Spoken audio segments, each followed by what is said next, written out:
नाजरीन, सुबह के वक्त का उर्दू खबरनामा लेकर मैं सबरीना महराज आपकी खिदमत में हाजिर हूं। चलिए जी नजर डालते हैं अभी तक की चंद अहम खबरों। जम्मू कश्मीर नेशनल कॉन्फ्रेंस के सदर डॉक्टर फारूक अब्दुल्ला ने कुटवा में पेश आए इंसानियत सौज वाक़े पर जबरदस्त रंजो अलम का इजहार करते हुए कहा है कि कोई भी मजहब इंसान के कत्ल की इजाजत नहीं देता है। उन्होंने महलूकीन के सोगवारान के साथ दिली ताजियत का इजहार किया है।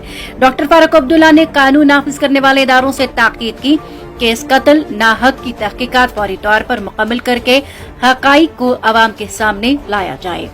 पार्टी के मुआवन जनरल सेक्रेटरी अजय कुमार सिद्धोत्रा, सूबाई सदर एडवोकेट रतन लाल गुप्ता ने भी ताजियत का इजहार किया है।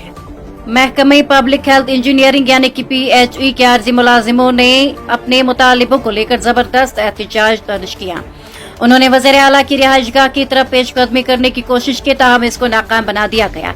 इस मौके पर जम्मू कश्मीर टेलीविजर्स फोरम के एक ओहदेदार ने मीडिया को बताया, हमने आज वज़ीर आला की रिहाइशगाह के घेराव का प्रोग्राम दिया था, लेकिन पुलिस ने इसको नाकाम बना दी। उन्होंने कहा, हम सरकार से आसमान के तारे नहीं मांग रहे हैं। हमारा मुतालिबा है कि जो इलेक्शन मंशूर और इलेक्शन रैलियों में आर्जी मुलाजिमों की नौकरियों की मुस्तकिली और मिनिमम वेजेस एक्ट के हवाले से कहा गया उसको पूरा किया जाए।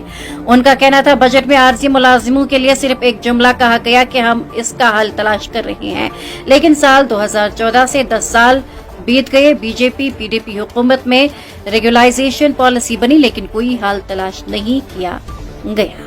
महकमे मौसमियात की पेशगोई के ऐन मुताबिक श्रीनगर समेत वादी कश्मीर के मैदानी इलाकों में पीर को दिन भर रुक रुक कर बारिशें हुई, जिससे दर्जे हरारत में नुमाया गिरावट दर्ज हुई।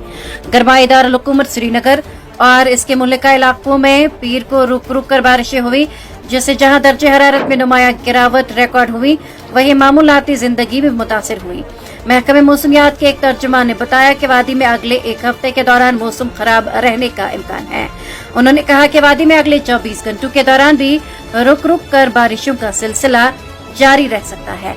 उनका कहना था कि वादी में 11 मार्च को पहाड़ी इलाकों में कहीं कहीं हल्की बर्फबारी या बारिशों का इम्कान है, जबकि इस दौरान मैदानी इलाकों में हल्की बारिशें भी हो सकती हैं। जम्मू कश्मीर के वज़ीर आला उमर अब्दुल्ला ने वजाहत की कि गुलमर्ग में होने वाले फैशन शो के इनेकाद में हुकूमत का कोई किरदार नहीं था। असेंबली में खिताब करते हुए उमर अब्दुल्ला ने कहा कि ये एक निजी तकरीब थी जो एक निजी होटल में मुनक्किद की गई और इसमें किसी सरकारी इंफ्रास्ट्रक्चर का इस्तेमाल नहीं हुआ। उन्होंने मजीद कहा कि इंतजामिया को हिदायत दी गई है कि वो इस बात की तहकीकात करें कि आया मुंतजमीन ने किसी कानून की खिलाफ वर्जी की है। उन्होंने कहा कि अगर कोई खिलाफ वर्जी हुई है तो मामला पुलिस के हवाले किया जाए। साथ ही वज़ीर आला ने ये सवाल भी उठाया कि जब अपोजिशन लीडर सुनील शर्मा को कुटवा जाने की इजाजत दी गई तो फिर नायब वज़ीर आला को इजाजत क्यों नहीं दी गई? अगर कुटवा में सूरत हाल इतनी खराब थी तो फिर अपोजिशन लीडर को वहां जाने की इजाजत कैसे दी गई, जबकि नायब वज़ीर आला को रोक दिया गया?